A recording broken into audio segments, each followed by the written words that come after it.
Good morning.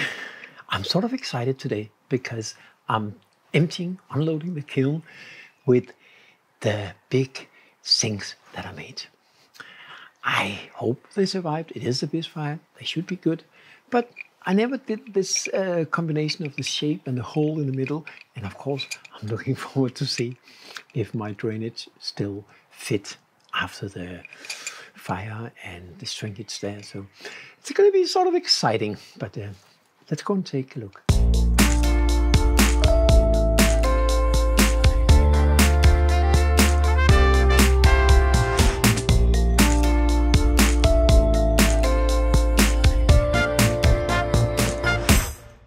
In this fire, I did have a layer of other pots above the sinks, and I already removed that.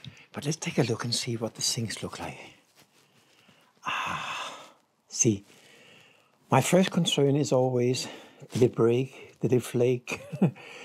And it actually looks really, really good. So, of course, the other ones are below this, but I expect the best. So let's go inside and have a closer look at how it turned out.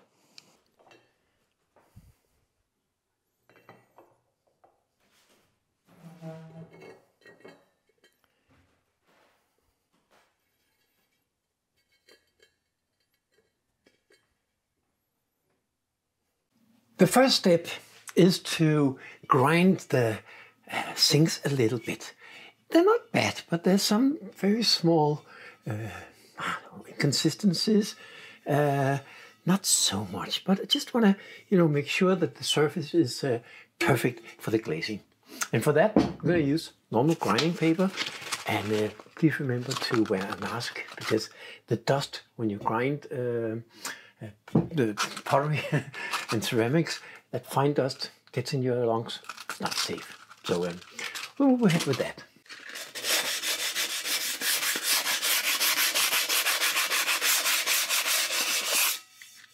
You have to do it very lightly, because it's actually surprising, considering how how hard and solid this ceramics is now. It's actually easy to grind.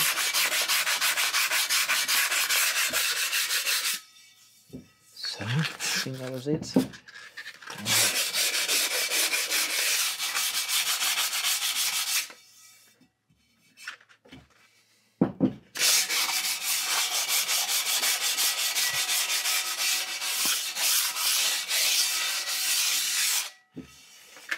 Just basically want to make sure that there's no cracks, or not cracks, but anything that's sticking out and just making it unpleasant.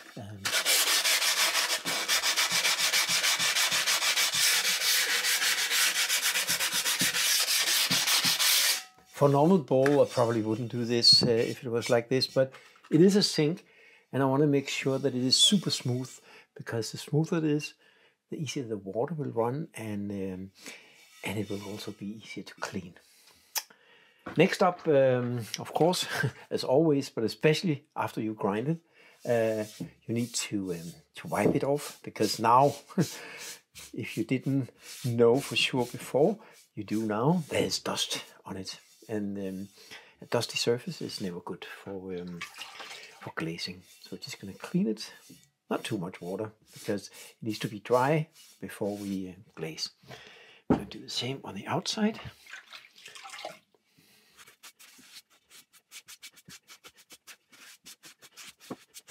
And of course, on these sinks, I'm not going to glaze a bottom, because it's going to stand on the table here.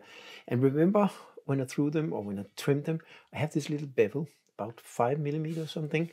And I'm not going to glaze that. So I'm not going to glaze, just going to glaze down to here, and then I'm going to keep this clean. And the thing about this is that when you then turn it around, it provides this little sort of visual trick that makes it look like the glaze goes all the way down. In fact, it doesn't. So this is my little bit of safety, so it doesn't end up being glued to the kiln shelf.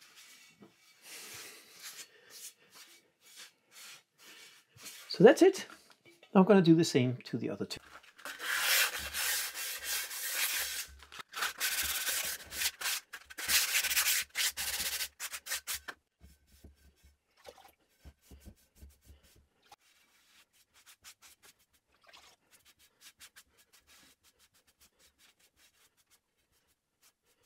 That's it. Now I'm ready to glaze. I'm going to use two different types of glazes for this.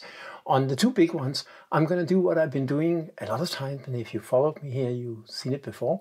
It's a combination of floating blue, a white inside that I kind of like melt out the edges. I'm going to add a little bit of Timmoku gold, a black glaze on the rim, and I'm probably going to spice it up a little bit with some oxides. So that's a lot of different things, but it turned out really beautiful. The little one, the last one, I'm not actually 100% sure yet. I have a couple of different glazes and I may want to try that. So it may be one of the glazes that I also use on my plates. Custom-made glaze that I think is probably difficult to replicate. I mixed it up myself. It was supposed to be different, but surprisingly enough, it ended up much different than what I was expecting, but still very nice. So I'm probably going to try that.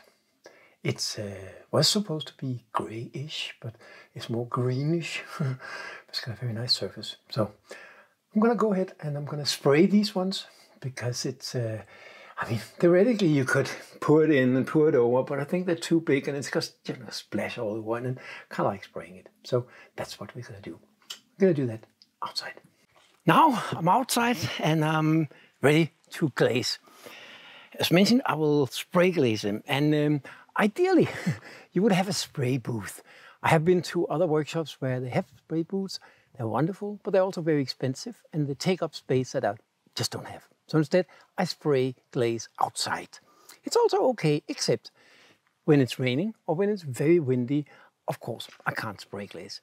Also, when it's very cold, if it's freezing, I haven't tried, but I guess it's not going to work with that the dusty glaze and high freezing or low freezing temperatures. But anyway, today it's summer, it's nice, and it is not raining and it is not too windy. Some of you have in the past made comments about the lack of protection gear, that I'm not taking good care of myself and I'm teaching people the wrong things. Well, I do actually mention quite often on these videos that you should protect yourself against hazardous dust and particles, because a lot of stuff we can suck into our lungs or we can get on our hands, and it's just not very healthy in the long run. But when I spray glaze outside, sometimes I have wind in my back and it's just blowing away. And I have found no difference in using a mask or not. Some of you may disagree, but that's how it is. But today there's almost no wind. So I will introduce my safety box because I do have one. And I keep it in this box with a lid, not to get dusty inside or anything.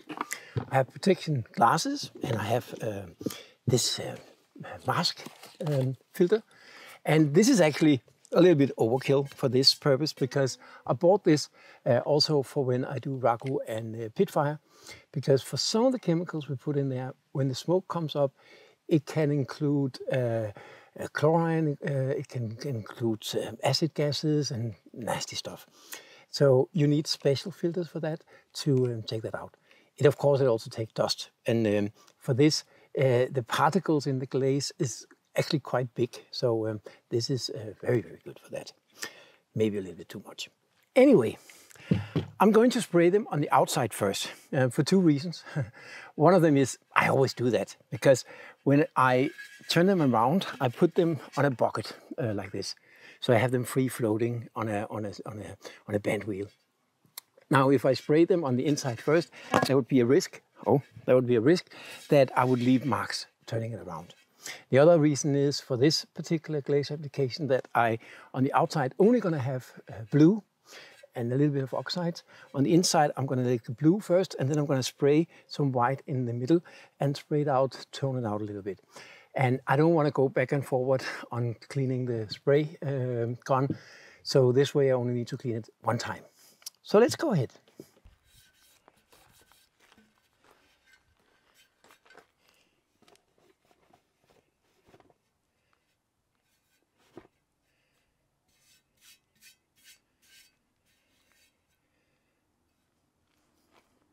Oh yeah, by the way, even though my glazes are already sieved and there's no lumps in them, I always use this little sieve when I pour it up into my sprayer, because that way I'm 100% sure that nothing, no lumpy parts or anything gets in there, and that just saves me from cleaning up a clogged up spray gun. And look, I have my gear on, so no complaints this time, please.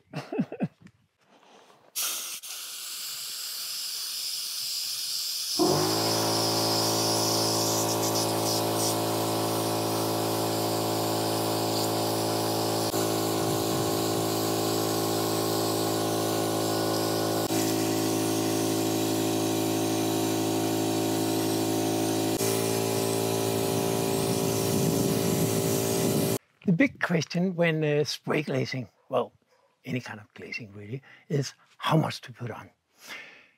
With spray glazing, it's a very thin layer compared to when you brush it or when you dip it that you get on. So you need to get a lot of layers. Now I'm just going to let it dry a little bit so I can add some more.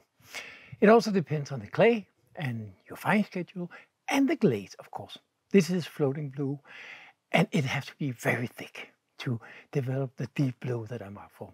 If it's too thin, it becomes brown, dark brown, purplish, almost black. And that's not what I want. I want this shiny floating blue. So I'm gonna add as much as I possibly can. I never had an example where I put too much on. So I'm gonna add a couple more layers.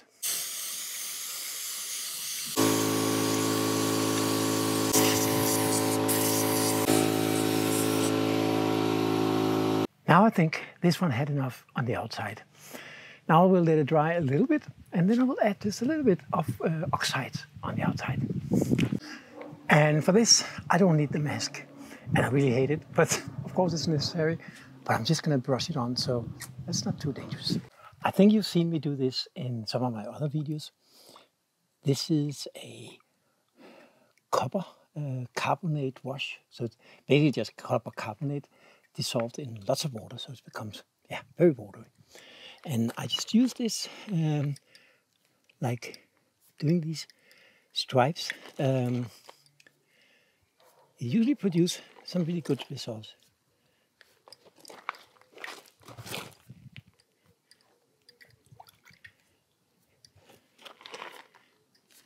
So you see, it's all the way around like this. And I'm also going to use some red iron oxide. That's a very strong colorant, so I'm going to use it a little more lightly.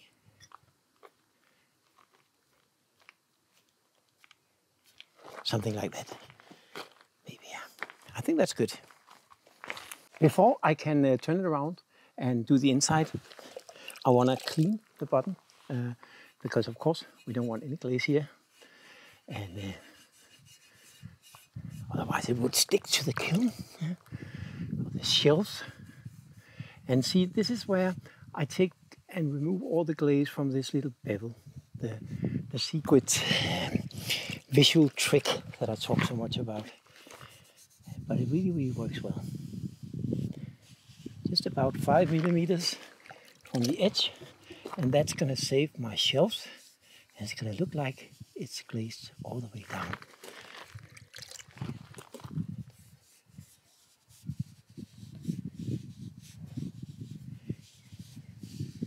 Some of you may ask why I didn't use any wax. And the thing is, for a pot like this, I think it's just as easy to wash it off. You need to wash it off anyway, even when you're using wax. It becomes a little bit easier with the wax, but it's so little that it doesn't really matter for this application.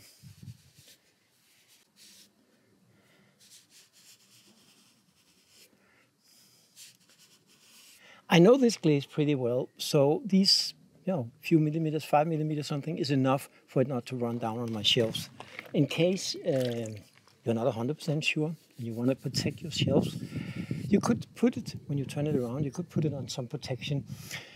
I use some insulating fire bricks, the soft white bricks, put it on. But you have to be very careful because you need something that covers the entire area. Because I used to have a problem with these kind of bowls. They were warping in the glaze fire. That's because glaze firing gets so high that the clay actually gets soft. And if you only support it like in two places and it becomes soft, then it warps. So if you do that, you need full protection or full support of the entire bottom. Then they should warp. I hope it works for me.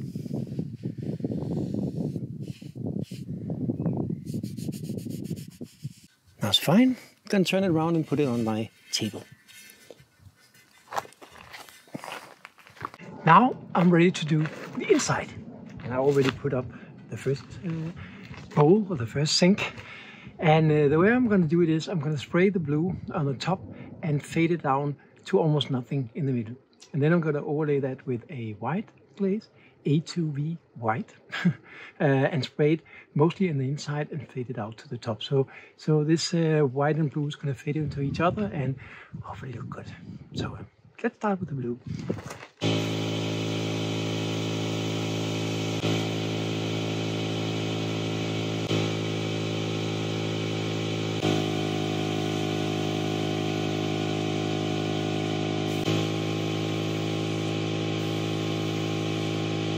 That was the inside with the blue. I'm going to do the inside on the other one too before I shift to white, because every time you shift color on your spray gun, you need some cleaning, and it's easier if you don't need to clean too many times.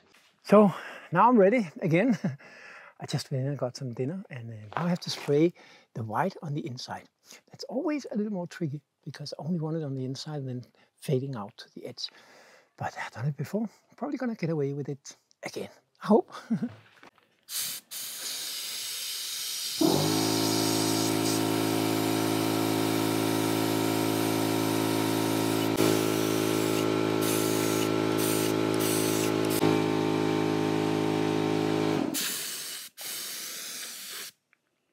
See, I got a little bit of the white there, and I don't really want too much of that, so I'm just going to drip a little bit of my floating blue over this. And hopefully it's going to be okay.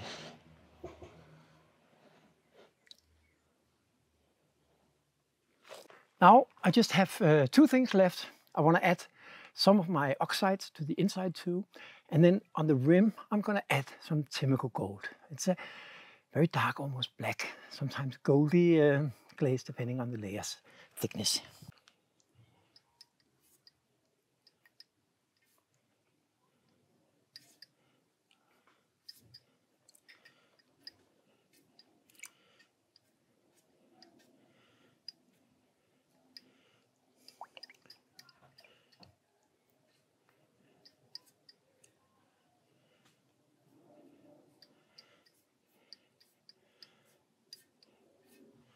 And a little bit of the red iron oxide.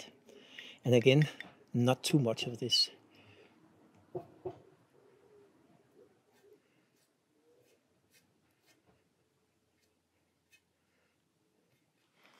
And now I'm ready for the rim of the Timmoku gold. And Timmoku gold have a lot of red iron oxide, as you may see. It's about 11% or something like that. And it turns beautiful black with some golden spots, depending on the thickness. But it also blends really nice into this and creates like a dark border, and it kind of frames the pot, or the sink in this case, in what I think is a beautiful way.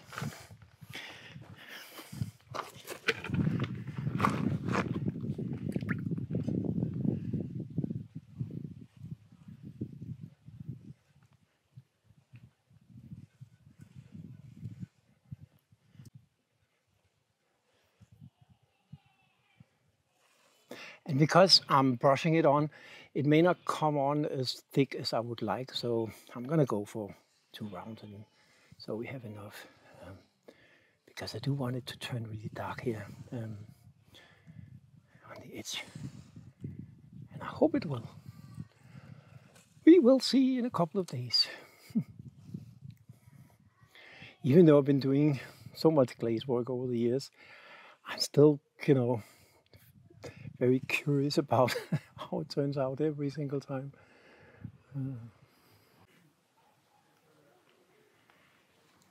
I think they look good. It's difficult to see now, but there's white, and primarily white here, out here it's primarily blue, and then they sort of meet in the middle. And then, of course, these oxides mess it all up. And then the dark edge, which looks completely red right now, but it should be a dark edge. Maybe with a few hints of gold. I don't know yet. That's ready, except for one thing, because there's a hole in here. And because I sprayed, I'm afraid there might be some glaze on the back side of it. But before I check that, I want to let it dry completely. So when we look at the bottom, it actually doesn't look so bad, but still there's some glaze on this the inner side of it. And of course I don't want that because I don't want it to be any smaller.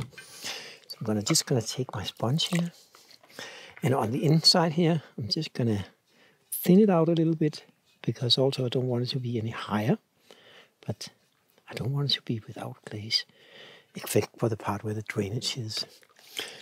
And then on the back side of it, I have to be very careful not to distort any of the glaze.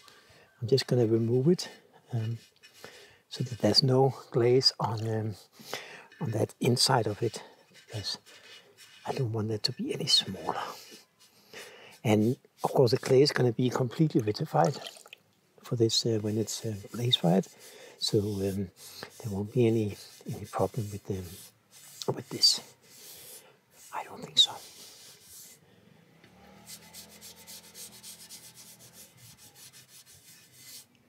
So that's it. It just fits enough to have support for the next layer, but it couldn't be any bigger if I wanted to put layers on top of it. I have made some that are bigger, but then I can only add it to the top layer. So that's it.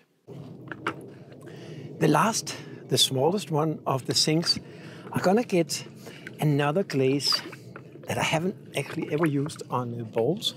It's called charcoal black matte, except it's not black anymore because, as you may recall, for all my glazing tests for my plates, I was trying to make a gray glaze inspired by a good friend, Facebook friend, in one of the pottery groups. She made this really beautiful variation of this charcoal black matte. She removed all the colorants and then she added some very little gray stains. And then I tried it. I didn't have that gray stain, so I put a little bit of black and a little bit of cobalt. And then I forgot, because there's so much titanium in the rutile, and there's a lot of rutile in it, and that turns together with the cobalt, which is blue, but titanium and the cobalt turns green. So it actually turned more green, but a very beautiful green. I use it now on all my blades because I like it so much. But yeah, it is not black anymore, but it is beautiful, and I will try it on this and see how it turns out. I think it will be good. In contrast to the floating blue, this glaze requires a much thinner layer to be beautiful. It does change a lot on the color, and that's why also I think it will look good, because we have this texture on the side of this sink, and I hope it breaks well over it, but I don't want it to be too thick. I do on the inside plan on making it a little bit thicker in the top than in the bottom, because that will also give it a little variation of the color. I hope.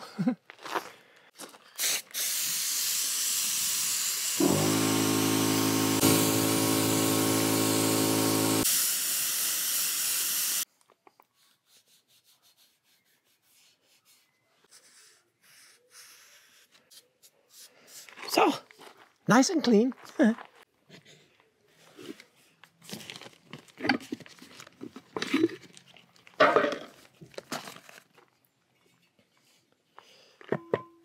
So now we do the inside.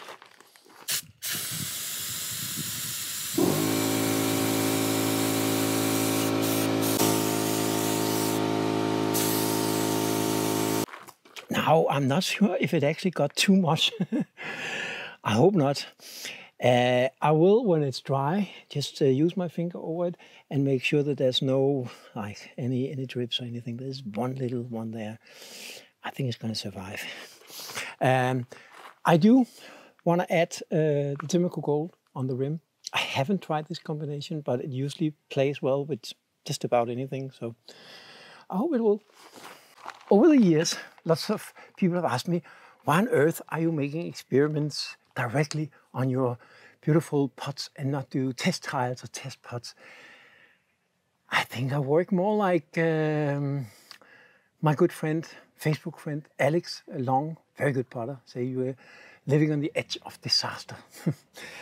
I like to just jump into it. I think with test trials and test pots, it may look good, it may look bad, but then on the real thing, it may be the opposite. So why not just go ahead and try it? And it is something you believe is going to work for you.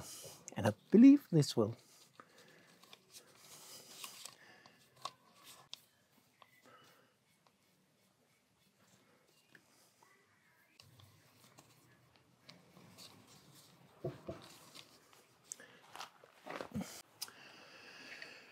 Good morning. It's exciting because the kiln is now ready to unload. And this is my first sinks ever, and the first glazing, so the last part of it, where it will either succeed or fail. But I'm hoping for the best. I know I said this many times before, but please wait until the kiln is cold enough to open. If you open it too early, there's a risk that the glazes will crack or otherwise distort. And also, maybe even more important, if you open it too early when the kiln is still too warm, you put a lot of stress on your heating elements and they will last a short time. And they're very expensive to change. So be patient. I know it feels terrible. I'm not a very patient man myself, but I learned to let it take that extra time. It's now about 50 degrees and that's okay. You know, still a little bit warm to handle, but at least there's no risk for the glaze or the heating elements. So let's go and take a look. I actually cheated a little bit because I already opened the kiln just before, because on the top of this load was some other pots, because there was a little bit room outside of the 3 sinks that we glaze fire in this one. So I already removed them. So let's go and take a look. So this is the smallest of the 3 sinks. And so far, it looks really, really good. That was the glaze that I wasn't sure how would work on this particular clay, because I never used it on that clay. And I added the Timmoku Gold on the rim, and I think that came out really, really well. So let's remove that and look at the next layers. Now take a look at this. This is one of the big ones. I think that looks beautiful. I hope that my good friends are going to like that, because I really do. And now it's not such a big surprise that the last one turned out really nice as well. I really do enjoy this glaze combination. So let's go inside and take a closer look and see if the drainage still fit and everything. All in all, I'm very happy with the result. They survived. That's the first step. There's no cracks, not even around the holes, which I was a little bit nervous about. And they didn't warp at all. You can see they're still pretty circular, which is another thing that is sort of a challenge with these white bowl shapes. I guess the fact that the walls are very thick and the rim is even thicker helps avoid the warping. And also, I did dry them very slowly. That probably also contributed to it. I just had my friends come by and look, the ones that I made them for. I made these specifically for some friends that are renovating their bathrooms. And so the last step was to see if the drainage still fits. By the way, they love them too. So that's the most important thing. So for the first one of them, it works. It fits perfectly. except for one thing. The indent I made to make sure that this, I keep calling it a flange, so probably have a better name. Maybe you guys will know that out there. This part, I wanted to be lower than the lower part of the pot, so the water would run freely into it. I need to make that a little bit deeper because it is sticking up maybe 1/4 millimeter or something. I think it will still work. It's a still functional sink, but definitely two things. I want to make that last part even deeper. So the indent here deeper. I want to make it a little bit wider. And also, I'm not going to glaze the lowest part of it because especially with this kind of glaze, it's actually quite thick. Of course, it would be different if it was a more thin sprayed glaze. But I think for these sinks, I want to have a thick, shiny glaze. So I definitely need to make that even deeper than what I thought. So that was the first one. It gets worse. Because the little one here, good thing about it is that it also came out perfect. I was not sure about this glaze. As I mentioned, I have used it for my plates, where they come out really beautiful. But the plates are made with a black clay, and this is a buff clay, so I wasn't sure. But it actually came out really beautiful. And again, my friends love this. So that's good. And the brown edge is going to look beautiful on their wooden table. So all that is good. One thing that's not so good is that the hole became a little bit too small. So even though I made it more than 1 millimeter bigger all the way around, and it was fine after bisque fire, in the final firing, the glaze fire, it shrank just a little bit. Now this is not a big problem. My two friends, one of them is a plumber. He said, no problem. You have a diamond drill, a round drill. So it's very, very little. I mean, it's so little that I could probably push it through, but there's a risk of cracking the pot if I do that. But he can easily drill that, I don't know, even if it's a 1/10 of a millimeter or something. So that is definitely possible. But it just reminds me that I need to make it even bigger than what I thought. So maybe 1.5 millimeter all the way around, or 2 millimeters. Because again, the finished one, even if there's a little bit of wriggling, that doesn't matter because you're going to tie it with some rubber on each side. So it's going to be tight. So I will make it bigger next time. And I have the same problem with this one, the widest one of them. And I really do like this design. I mean, it's a matter of taste, but I really do like it. But I have the same problem here. It's just I don't know. I think it's a 1/10 of a millimeter or something too big. But here, I think it's going to work okay with the drainage. And I also like the outside. It came out really well. And as you see, when I was doing this, I was talking about how this glaze needs a really thick layer. And I did have a problem. The formulation of the last part of the glaze I have, it's almost done now, kind of got a little bit out of balance, so it was too watery. But all the spraying I did apparently came out good. It's nice, dark blue. And of course, as you see, the bottom is completely clean because nobody's ever going to see that. It's going to be glued to the table. So all in all, I would say for the first things that I ever made, it's actually quite okay. You're welcome to leave a comment if you disagree or agree. In any case, that's all I had today.